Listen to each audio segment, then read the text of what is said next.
इनकी बात कर रहा हूं तो इनका मतलब है अंदर, और ऑन का मतलब ऑन दी ऊपर। ये भी आपका इन और ऑन का यूज आता है, और ऑफ एंड ऑफ का भी यूज आता है। Sheela died of malaria. जितनी भी बीमारियां होती हैं जहां पर आप OFF का यूज करना, इस ऑफ का यूज नहीं करना। ये का की के लिए होता है, और ये ऑफ होता है जो बीमारी के लिए यूज होता है कि इस बीमारी से ग्रस्त थी, इसके कारण वे मृत्यु की ओर अग्रसर हो गए। ठीक है, तो ये OFF का यूज होता है वहां बीमारी में, जितने भी आपकी बीमारी है वहां ये वाले ऑफ का प्रयोग मत करना। ये कंजक्शन है सर, इसमें किसी का कारण नहीं बताया तो। हाँ, तो कारण मैं बता तो रहा हूँ। कारण नहीं। हाँ, ऑफ इसलिए तो यूज हो रहा है। मैंने बोला ना कि बीमारी के कारण गई ना, कि कैंसर से, मलेरिया से, टाइफाइड से, जितने भी प्रकार की बीमारी वहां पर OFF का प्रयोग करना। अब यहाँ नाचते नाचते उसकी पैर की हड्डी टूट गई तो क्या करोगे? ऑफ। कैसे? किस कारण से? बाय डांस, है ना? Of dance. ये चीजें आएगी जब भी आगे पढ़ेंगे। इतनी सब चीजें क्लियर हुई? वैसे तो सबको पता होगा, ये तो छोटी सी बात है। क्या कर रही हैं आप अभी? नहीं, पढ़ रही, सब्जेक्ट पे पूछ रहा हूँ। कौन सी class? First year. BSc BA? BSc mathematics.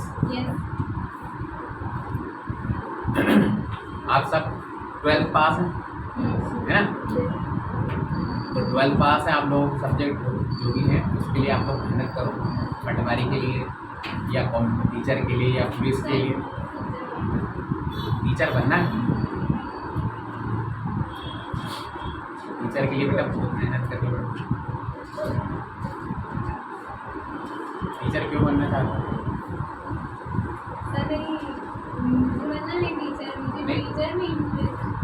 किसी भी चीज को करने के पीछे एक एम होता है। ऐसा नहीं है पुलिस बनने का एम भी रहता है लड़कों का, साथ पैसा कमाएंगे, अपन ट्रैफिक हवलदार बनते है ना। पैसा कमाना तो सबका ही उद्देश्य होता है, नहीं तो पैसा नहीं कमाएंगे तो अपनी जीवन यापन चल ही नहीं सकता। मैं आपको लेक्चर दे रहा हूँ, ये भी पैसा कमाने के लिए। आप लोगों से मेरे को फीस मिली है तो यही पैसा कमा रहा हूँ ना। विदाउट पैसा तो कोई जीवन संभव ही नहीं है। हाँ, इतनी चीज अपने को समझ में आ गई, है ना। फिर आपका नरेशन जो होता है, नरेशन में क्या होता है बेटा, जो पास्ट टेंस की बात है तो फर्स्ट फॉर्म में भी पास्ट में कही गई तो सेकंड फॉर्म में भी पास्ट में ही कही जाएगी। जैसे आप कहते हो सेड टू, सेड टू जो है वो सेड टू को अपन क्या कहेंगे पास्ट में? टोल्ड। फिर इसके बाद एक्टिव वॉइस और पैसिव वॉइस के सेंटेंस ऐसे होते हैं। एक्टिव वॉइस और पैसिव वॉइस में क्या करते हैं? एक्टिव वॉइस पैसिव वॉइस पढ़ा? क्या क्या होता है?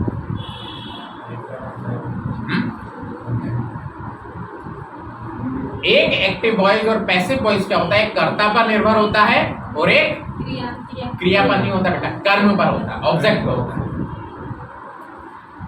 कर्ता पे क्रिया पे नहीं होता। राम ने रावण को मारा। इसने राम ने रावण को मारा। तो अपन जब पैसिव में बदलेंगे तो क्या हो जाएगा? राम के द्वारा रावण को मारा गया। ठीक, राम के द्वारा रावण को मारा गया है, जिसमें आपको कह रहा है वर्ब की थर्ड फॉर्म लगती है सबसे पहला, और सब्जेक्ट और ऑब्जेक्ट जो होता है वो इंटरचेंज हो जाता है। ठीक, वर्ब की थर्ड फॉर्म होती है। ठीक, इतनी चीज अपने को अच्छे से आनी चाहिए। सर, इसमें वाई भी लगता है? हाँ, वाई लगता है ना, मैं बोला तो वाई लगता है। राम के द्वारा रावण को मारा गया, वर्ब की थर्ड फॉर्म लगती है। और बाय हूम जो आप बोल रहे हो वो बेटा हू से स्टार्ट जो भी वर्ड होते हैं उसकी जगह बाय हूम लगता है। वो भी एक्टिव वॉइस पैसिव? हाँ, वो भी एक्टिव वॉइस पैसिव वॉइस है। कहीं कहीं लेट भी लगता है तो वो एक स्पेशल केस कहलाते हैं। व्हाट से भी है, विच से भी है, इनमें कुछ स्पेशली केस है। बाकी ज़्यादातर तो जो सिंपल रूल्स है कि आपको थर्ड फॉर्म में चेंज करना है और सब्जेक्ट की जगह ऑब्जेक्ट और ऑब्जेक्ट की जगह सब्जेक्ट करना रहता है। उसके आपने को टेंस का अच्छे से नॉलेज होना चाहिए। विदाउट टेंस आप उसमें कुछ नहीं कर सकते। दो जगह हेज और हेड की जगह हेड लगता है, बाकी आपका सिंपल ही होता है कि बाय लगा दो और सब्जेक्ट लगा दो, इधर उधर चेंज कर दो, वर्ब की थर्ड फॉर्म में कर दो। वर्ब की थर्ड फॉर्म का कब प्रयोग करते हैं अपन? परफेक्ट में करते हैं। परफेक्ट में वर्ब की थर्ड फॉर्म होती है। प्रेजेंट के परफेक्ट की पहचान क्या होती है? बाकी आप लोगों के मुंह में दही जमा है क्या भाई? वो एक ही बच्ची बोल रही है। हाँ? अरे बाकी ने पढ़ा नहीं है क्या? बाकी सब टेंस पे ही पढ़ के आए होगे, एप्लीकेशन और ऐसे भी आए हो क्या? हाँ? कि वो एक ही बच्ची ने पढ़ के आई, वो टीचर बनना चाह रही है। तो फिर तुम लोग भी बोलो ना, तुम लोग कुछ नहीं बनना है क्या? तो फिर बनना है तो फिर बोलो कि सिर्फ अपना आपके टाइम पर हाँ यार 5 बज गए 6 बज गए अपन चले, सर ने आज ही पढ़ाया, हमने वो पढ़ाया। ये भी आएगा बेटा कॉम्पिटिशन एग्जाम में। आप बेटा B.Ed B.Ed करोगे ना और CPCT दोगे तो 30 नंबर की इंग्लिश आती, 30 नंबर की हिंदी आएगी, 30 नंबर की आपके। सर जैसे ग्रेजुएट मेरा कॉलेज कंप्लीट हो जाए, इसके बाद मैं 2 साल के लिए वेट करूँगी, इसके बाद मुझे क्या करना होगा? कुछ नहीं करना होगा।